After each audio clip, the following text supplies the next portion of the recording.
Mahal ka ng Diyos, kapatid, ibig niyang malaman mo ang mga katotohanan. Ngayon, mga kapatid, meron akong i-share sa inyo.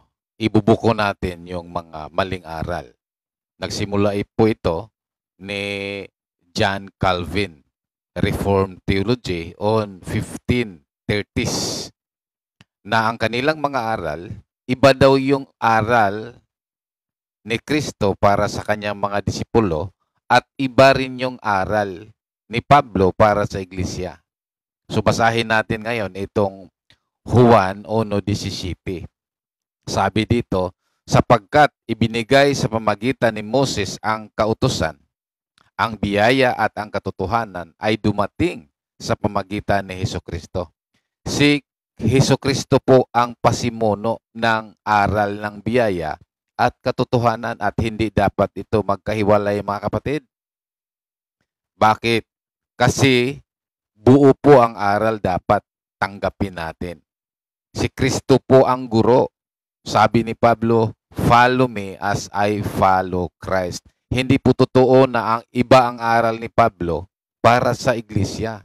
Tingnan natin, mga kapatid, ang 1 Corinto 12:13.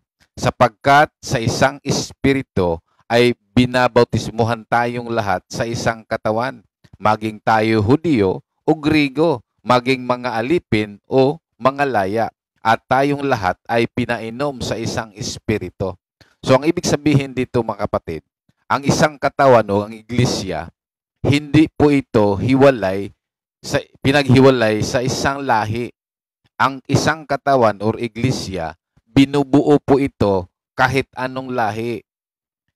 Hudyo ka man, Grigo ka man, ang ibig sabihin, Hentil ka man, iisang katawan ito.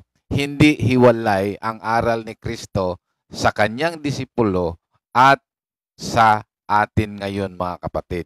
Kasi iisang espiritu ang pinainom sa atin. So iisang aral, mga kapatid. So tingnan natin ang Episodos 16. At pagkasunduin sa Diyos ang dalawa na pinag-isang katawan sa pamagitan ng cross na kinasangkapan niya upang utasin ang alitan. Meaning to say, mga kapatid, kapag nandito tayo sa iglesia, sa isang katawan ni Kristo, isang aral lang yung, mga kapatid. Binubuo po ang iglesia, una po ito nang nangyari sa mga Hudyo, sa 12 disipulo niya. At na-convert ang marami, wala na po itong tinatangi, mga kapatid. Kaya mali po yung aral na faith alone.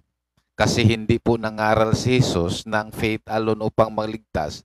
At hindi rin nangaral si Pedro, si Pablo, na faith alone upang maligtas. Dapat buo, mga kapatid, kasi isang katawan tayo, iisang pag-iisip, one mind, one heart, one teaching.